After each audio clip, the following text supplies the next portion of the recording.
I'm Jen West, professional rebel of delight. And I'm Dave Wiesdock, sage of creative scaffolding. And this is shadow casting. Good day, audience. I welcome you to another quote cast day. And this week we're going back to one of the people we have quoted before in Swami Sivananda. His name's hard for me to say for some reason. I think he was one of the first people that we quoted, like our very first quote cast. And I was reading through and I got this new quote today. You ready for your quote, Dave? Oh, I am so excited. All right, audience, here it is. Put your heart, mind, and soul into even the smallest acts. This is the secret to success. One more time. Put your heart, mind, and soul into even the smallest acts. This is the secret to success. This quote just hit my heart today. And I love it so much because it really gets us involved in our life, in the mundane part of our life. And to have the smallest acts be the secret to success resonates a lot for me. I was going to say this definitely brings up the idea of the mundane. And I can't recall how much we've really dove into that idea in our podcast. And for me, this brings up one of the early lessons that I learned, which was that it's just 2 minutes. It's this idea that we romanticize big acts, heroic acts, selfless acts, altruistic acts. Think about it. It would be a really, and I know I've said this before, it would be a really boring superhero movie if the superhero just sat there for an hour and a half, right? There has to be challenge. There has to be struggle. There has to be these big plays made to make it cinematic and have the soundtrack. And so I feel like sometimes that desensitizes us a bit to the mundane beauty of life.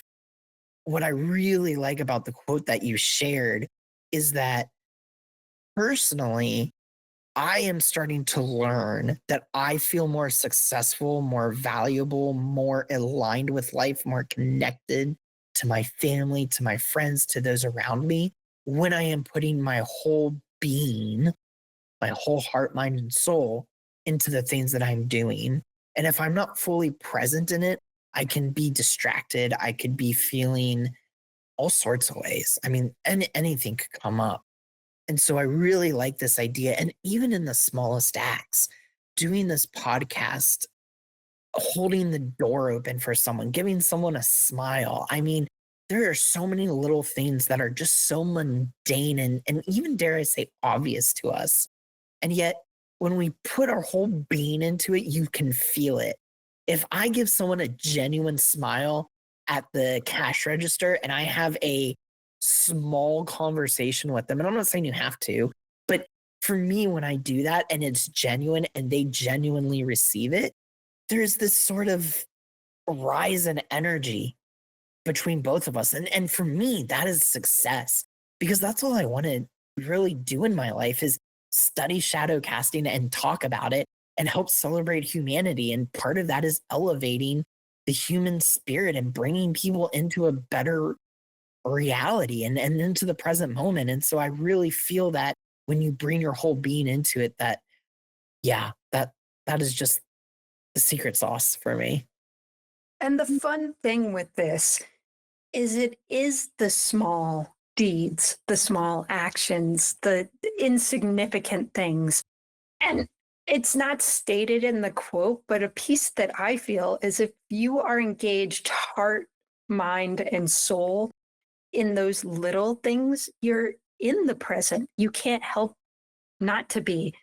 And you can choose to enjoy that. I think a lot of our struggle comes from our being somewhere else while we're doing the small things. Like when I wash dishes, one of the best helpful hints that my husband gave me for washing dishes was to enjoy the feeling of the warm water on my hands as I was doing it.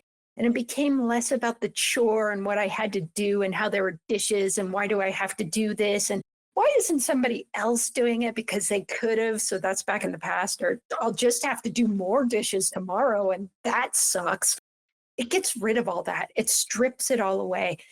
And it's the act of having the warm water on your hands and the clearing of the dish and the washing the soap off. I love washing soap off. It filters away and then putting it in the rack and having it be clean. It can be an act of enjoyment without all the other fluff. Yeah. And what I would love to just capitalize on with that is the idea that you are fully embodied in it. You described it wasn't, oh, I washed the dish and I put it in the dish rack. It wasn't, oh, I cleaned the dishes. It was a full experience from start to finish. You were talking about texture, temperature, what you were feeling, touching, engaging, seeing. And that's how you know you're bringing your full being into it when you can really get into the experience fully and completely, engaging your senses. For me, that's what bringing your whole heart, mind, and soul into it is. Yeah, I have a funny story. I was just getting into meditation and how that felt and breathing and connecting with my body. And I was not good at it. I didn't understand it at all. So this is coming from my very beginner mind of it. And I was out at my horse pasture, and my horse had all of these stickers stuck in the mane, like the hair part on their neck, and just tons of stickers. It was the worst thing ever. And I decided I was going to do this meditatively. And I'm pulling each sticker out and taking them out, and I'm doing a really good job. But as I'm pulling them out, my brain is going, man, I'm really meditative. I'm doing this so well. And my horse started teaching me. He took a big deep breath and then he went and did a big long exhale. And I noticed. And so I did the same thing and exhaled with him and kept doing my work, picking these tedious stickers out of his mane and got back into my head where I'm like, this is so great. I'm the best meditator ever. Look at how in the moment I am. And that's what's going on in my head. And my horse all of a sudden bumps the ground really hard with his hoof. And I look around, like, are there a whole bunch of flies? Something biting him? No. So I go back. My mind chatter goes back in, and he stomps again and takes another big breath. And it finally clicks that I wasn't present at all. And he knew it. It was the craziest thing ever. I was in my head. I was making up a story. My ego was going nuts about how cool I was. And I wasn't present at all. I was in a story, and my horse taught me that. And I calmed down, and I actually started doing the work, feeling what it felt like to sift through the tangle and get the sticker out and be with my horse and see the world like it got bright. And I saw colors, and it was actually a very blue sky day, and his fur was just like soft and wonderful. And then I connected, and then I was real. And so it was a really great lesson in the mundane and in really, really, really enjoying the mundane instead of enjoying my ego. That's an awesome story. I really think that highlights this quote to a T, and I don't know that I have anything else to add to that. Yeah, I'm all talked out. I'm an introvert. That was it. That's a lot of me. Audience, drop us a comment. Let us know, where do you feel that you can bring your whole heart, mind, and soul into a small act this week? And let us know how that experience went for you. Was it as detailed and enriched as washing the dishes like Jen shared? Or was it more along the lines of with Jen and the horse? Were you noticing that you were sort of in your own head about how you were being present, and so you were distracting yourself from the very moment itself? Let us know how that experience goes, because this is the other thing. This isn't a one and done sort of act. This is a constant act that you need to consistently practice at. It's a skill. And so some days are going to be better than others, and you're going to learn more about how to be more and more present the more you seek out this sort of experience. Yeah, and you can find out if it makes your day more successful.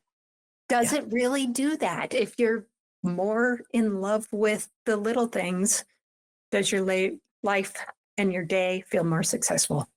Yeah. So be sure to drop us a like wherever you're listening, subscribe to our podcast, and share it out with your friends and family. Let them know that you're listening to this and that you're finding value in it. And let us know what value you're finding in it so we can keep giving you the content that you're interested in. And until next time, See ya.